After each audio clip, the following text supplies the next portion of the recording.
So hello guys, what's up and welcome back to my YouTube channel.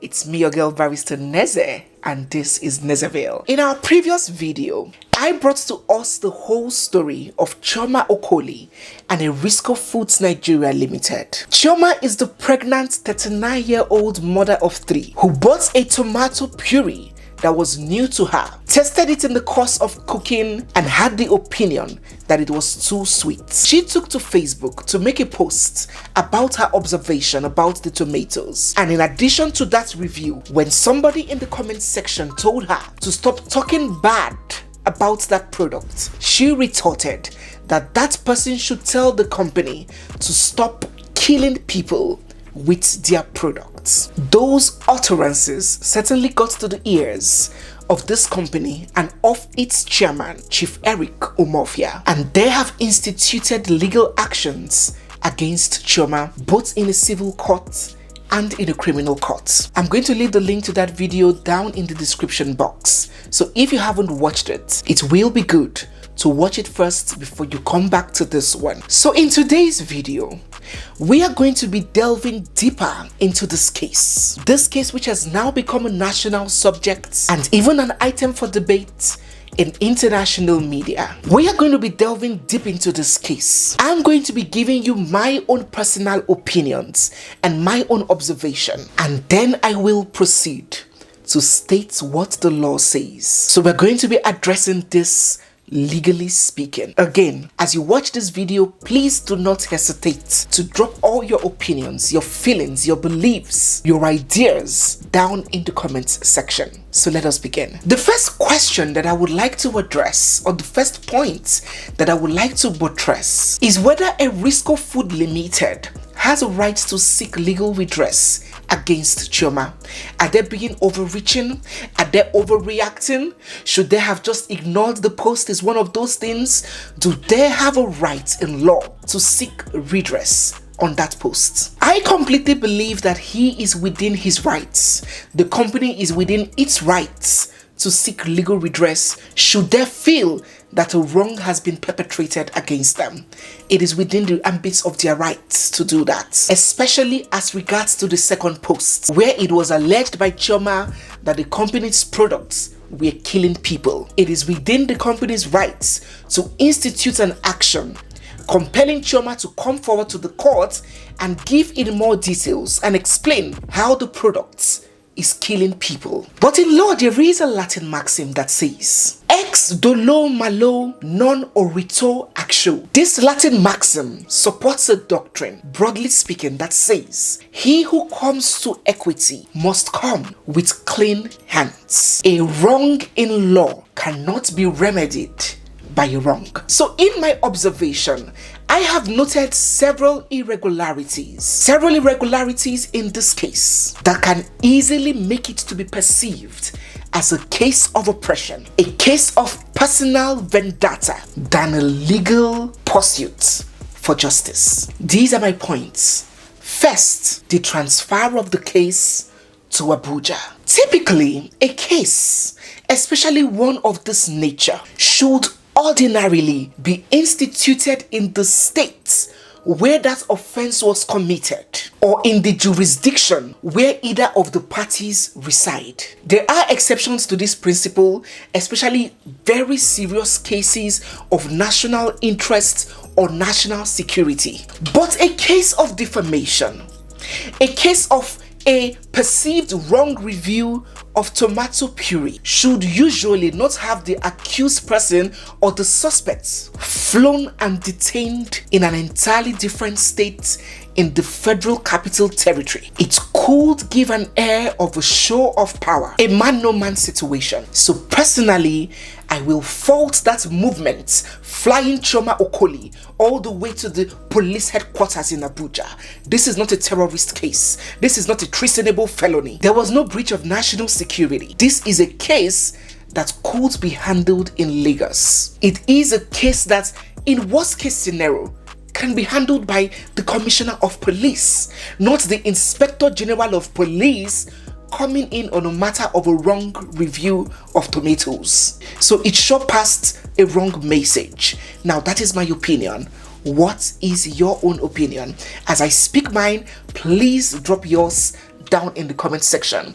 Which points of mine you agree with and which points of mine you beg to differ on. 2. It is my opinion once again that this case should have been channeled more, pursued more under a civil litigation than a criminal procedure. The company should have tilted more on handling this matter as a defamation case, giving the court the opportunity to interpret whether CHIOMA's post was indeed defamatory or whether it was within her ambit, exercising her rights of freedom of speech and expression. For me, petitioning the IGP that Chioma Okoli is the gang leader of a criminal syndicate that has been trying to extort and shut down the company to bring in competitors that will take over and shut down the business of the company.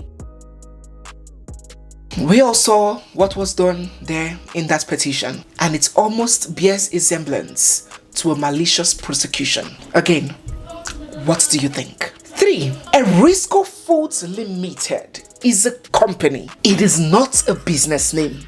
It is a company, and by virtue of incorporation, it is a legal entity, a legal person, seen as a living human being just as you and I. That is what incorporation does. The law sees you and I, as well as an incorporated company, as living things. It's just as we are natural persons, while there are unnatural persons given life by virtue of incorporation. So a company, when incorporated as a limited liability or a PLC, becomes separate from its owners, separate from its directors, separate from its shareholders, separate from its chairman or board of trustees or whatever position any individual occupies. It bears the legal capacity to sue and be sued in its corporate name through a legal representative. But in this case, we are seeing its chairman lead the legal battle against Chioma Okoli, champion the cause to have Chioma Okoli thrown into jail, being so absorbed and involved in all the press conferences and all the threats, instead of letting the legal team or company's legal representative play their part, do their job. Hence, his direct involvement is making it seem like a case of oppression, a case of intimidation by a more affluent person against a less influential one. It can easily be mistaken for a personal vendetta, even as far as petitioning the president, petitioning the Ministry of Justice, petitioning the National Security Advisor because a federal government parastatal managed to secure bail for Chioma. Mr. Eric Umofia acted every inch as though he wants Chioma Okoli to suffer, as though the business is a one-man shop, a sole proprietorship, including using derogatory words, saying all sorts of things on the media that her child can be in prison, there's a room for children in prison, he doesn't care. I believe that he should have done more following due process. Let the legal team do all the communication, all the correspondence, all the addressing. By choosing to champion this himself, he has really come off as intimidating. What do you think? Do you agree with me and say, yes, Neze, that is the right thing to do? Or are you, no, Neze, this is his sweat. Do not blame him if he takes it personally. This is his sweat for almost 50 years. He cannot just sit back and let one person tarnish it. Let us get your thoughts down below. Having given my opinion, let us discuss this legally speaking. This case is simply a battle between Section 39 of the Constitution of the Federal Republic of Nigeria, which bestows on everyone freedom of speech and expression, versus Section 21 of the Cyber Crimes Act, which penalizes people for speaking in a certain way. Section 39 of the Nigerian Constitution says that every person shall be entitled to freedom of expression, including freedom to hold opinions and to receive and impart ideas and information without interference. Did you get that? While Section 24 subsection 1, I'll read it in part, says that a person who knowingly or intentionally sends a message by means of computer systems or network that is grossly offensive, very vague, grossly offensive, can mean 1,000,001 things. Pornographic, for those that release people's nudes. We're going to address this in another video. You are dating someone, you break up, you post the person's nudes. Hello, this section is for you. You pay for it. Or of an indecent, obscene, or menacing nature. Menacing, threatening nature, threatening character, threatening nature. For the purpose of causing annoyance. Very broad too. Can you say this section is very broad? Causing annoyance. A million and one things can cause annoyance.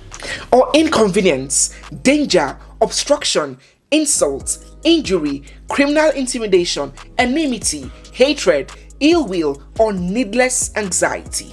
Commits an offense. So you can see that where your right stops is where another person's rights begin. So the big question is, where does Chioma Okoli's rights of freedom of expression stop? And where does Erisco Foods Nigeria's Limited's rights to protect its brand and company from defamatory remarks begin? Where is the line drawn? At what point do they meet? To some people, these two laws may even sound contradictory. Some of you may be asking me, Neze, I do not understand this. How can a law give somebody the right to express themselves and give their opinions about a product, about a situation, about an issue, and another law is prosecuting that person for causing annoyance by their utterances? How do we know if my expression is annoying? Some of you may ask, Barrister Neze, these laws are encroaching on each other, and in the event that they are seen to encroach on each other, which of them takes prevalence? Which of them is more superior? Which of them is more relevant? Could it be the Cybercrime Act of 2015? Or it's a more recent act, it's a more recent legislation compared to the Nigerian Constitution of 1999. So perhaps since it is more recent, the Cybercrime Act is more recent, it certainly must have repealed the provision of the Constitution. Sounds reasonable, right? Wrong. Due to the principle of the supremacy of the Constitution, the Constitution is regarded as the ground norm, the highest, most binding law of any land, and any law that contradicts or contrasts or conflicts with the provisions of the Constitution is ultra vires, null and void to the extent of its inconsistency. Relax, I will explain. So if a section of this cybercrime law, maybe it has 2 paragraphs, and the first paragraph does not conflict with the provision of the Constitution, but the second one conflicts with the provision of the Constitution, the whole law, the 2 paragraphs are not null, will not be discarded. It is only the one that conflicts with the Constitution that becomes null and void. That is why it is said to the extent of its inconsistency. So if this cybercrime law is seen or ruled by the courts to be in contravention of this section of the Constitution that guarantees freedom of expression, the Constitution will win and will be enforced, not the cybercrime law. So whether it will be ruled or adjudicated as a contradiction of this freedom of expression, or whether it will not, is an answer that only the courts can give us. And I cannot wait to hear the court's position on this, because it will determine and change a whole lot of things. Talking about this cybercrime law, this section 24 in particular, this law has been a subject of debate for a long time. It has sparked several controversies. The Amnesty International, several human rights activists, different legal practitioners and organizations have condemned this section of that law, lamenting that that section has been used constantly to intimidate, arrest, imprison, and victimize journalists and social media commenters, and that it silences free speech. They have called for lawmakers to expunge or review this section of that act. Just in 2020, July the 10th precisely, the ECOWAS Court of Justice declared that this section 24 of the Cyber Crimes Act is too vague, it's unlawful, it's arbitrary, and that it cannot be implemented. Look at the wordings of the law, so vague. If it annoys, if it does this, it is too open-ended. Anything can be fit into it and used to prosecute journalists and impede free speech. So this ECOWAS Court of Justice flung out that section of the law. And the truth is that ECOWAS court judgments should be and are enforceable in Nigeria because we are members of the ECOWAS and we are signatories to the ECOWAS Community Court of Justice. So the judgments from these courts are binding on us. They are not just persuasive, they should be binding. So people wonder why after 3 years since this judicial precedent came out, why people are still being arrested and charged and prosecuted under this section of that act. Even in July of 2023, Nuhu Ribadu, the security advisor of the federal government, said that the federal government is actively working on amending that act. But before they do, it is still law in Nigeria. At this point, this matter is already subject to litigation, and it is only the courts that can give a final binding position on this situation. They are the only ones that can rule if Chioma was within her rights, expressing her freedom of speech, or if she overstepped those rights, encroaching on the rights of ERISCO Foods Nigeria Limited by calling their products too sugary and killing people. If Chioma is found guilty of these offenses that she has been charged with, she could be sentenced to 2 years imprisonment and the fine under the defamation suit, and she could face jail time of 3 years imprisonment and a fine of 7 million naira under the Cyber Crimes Act. That is a total of up to 5 years imprisonment with fines. Another thing that could happen is if the court rules her not guilty, thereby discharging and acquitting her. And the third possibility that could arise from this case is if the company chooses to withdraw. Although the chairperson, Mr. Chief Eric Ohafia, has sworn that it is over his dead body, he would rather die than do that. But that is also a possibility. This case would set a very powerful precedent in law, especially as it concerns social media usage, social media rights and limitations. The local and international community are watching with keen interest. We all anticipate with bated breath the outcome of this case. So at this point, I know that I have overwhelmed you with plenty of legal jargons, plenty of legal words, but I will not compel you to react on them. I want to get your opinion as a layman. Forget the grammar. What do you think about this case? Using your natural thoughts as an individual, do you believe that Chioma should apologize and retract her statement and Chief Eric should just forgive her and let it go? To err is human, but to forgive is divine. This is a pregnant woman. She will soon put to bed, and you want her to deliver her child in prison and stay in prison with her newborn baby? That is inhuman. Every business should have a human face. What kind of message is he trying to pass across to his consumers? Let him forgive her and let this case be bygones. He is even projecting a wrong image of his company to the public. Are you of the opinion that this company and Chief Eric should withdraw their charges and let this case go? She has learnt her lesson. Or would you say no? Keep sentiments away. Do you believe that the law must prevail? He who alleges must prove. Chioma has alleged that the products of ERISCO Limited is killing people. Let her approach the courts and prove. And if she cannot prove her case, let her do prison time and pay the fine.